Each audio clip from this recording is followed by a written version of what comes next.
So what would you like to see food businesses do that would encourage you that you would be safe to go out for a meal?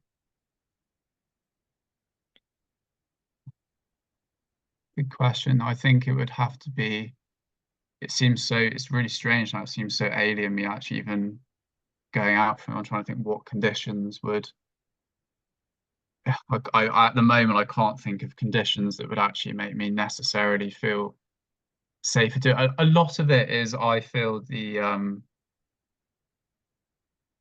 training of the staff. So like I would sometimes when I used to go and eat out, I'd actually go and like try and chat to someone there before we even like sat down to try and like gauge if it's even acceptable or worthwhile. I think so. The training of staff is very important, and to make sure so everyone involved has the same degree of awareness. So the chefs and the waiting staff can discuss to each other at a level, and they will understand what's going on, the severity and stuff like that. And I think things as well. Like I spoke to a chap who like has a bit of an insight into some of the problems, and he was letting me know that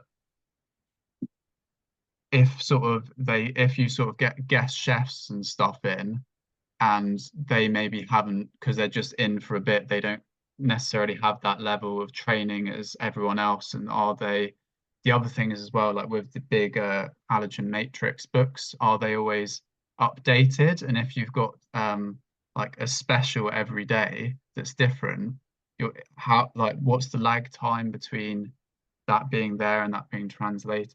There's a lot of it I think comes down to training. And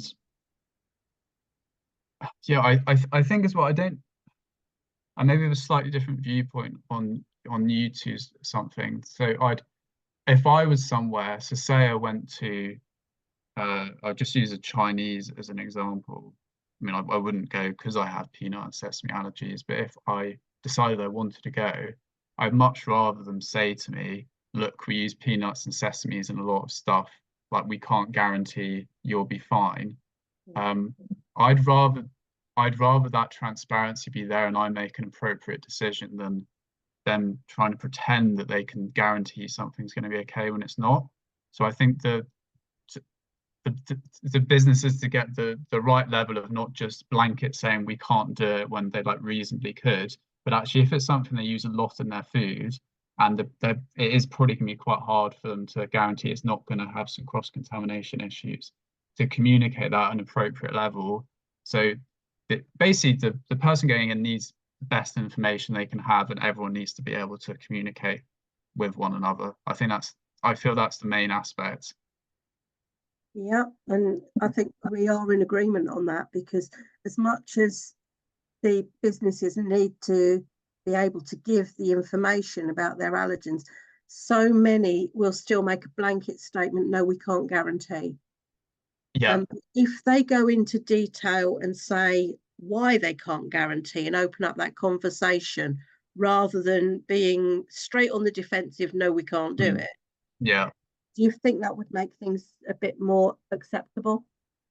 Yeah, so I took part in a this isn't necessary for eating out, but I took part in a, can't remember what it was, FSA around like PAL labeling a couple of years ago. There was like focus groups and stuff I was part of and looking at how could PAL be more helpful. And I remember the focus group I was in, we felt that the more information that could be given, I mean, this would be for like prepackaged foods, the better. So they sort of say, um, there's a good example of a brand which I used to buy, which I now don't buy because of it, but they say a very long thing which is helpful of something like we don't know, we don't use I'll get it wrong, but like there's no soy in the ingredients list, but they say within our factory we use soy, so there could be a I don't know airborne risk, or I don't know, I'll get it wrong, but like the more nuance that could be given, I think with PAL and translated to because it sort of is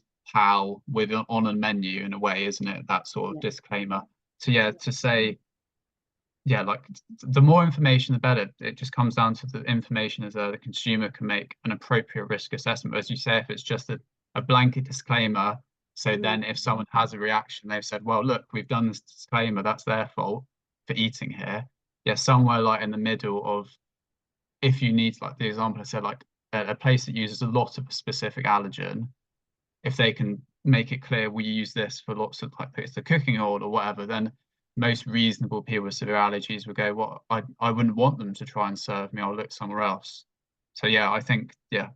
Yeah, that's almost akin with somebody who's got a fish allergy trying to eat in a fish restaurant, Yeah, exactly. Yeah, it and would be I think common it's, sense to not even try. yeah, I think, yeah, I think it's, yeah, I think it's much better that approach from people not saying that the fish restaurant should be able to serve me something that's fine for me. But that, I don't think that approach is helpful for anyone, really. I think No. there's, yeah. Okay, well that's great. I don't think I've got any other questions. Is there anything else you want to expand on at all?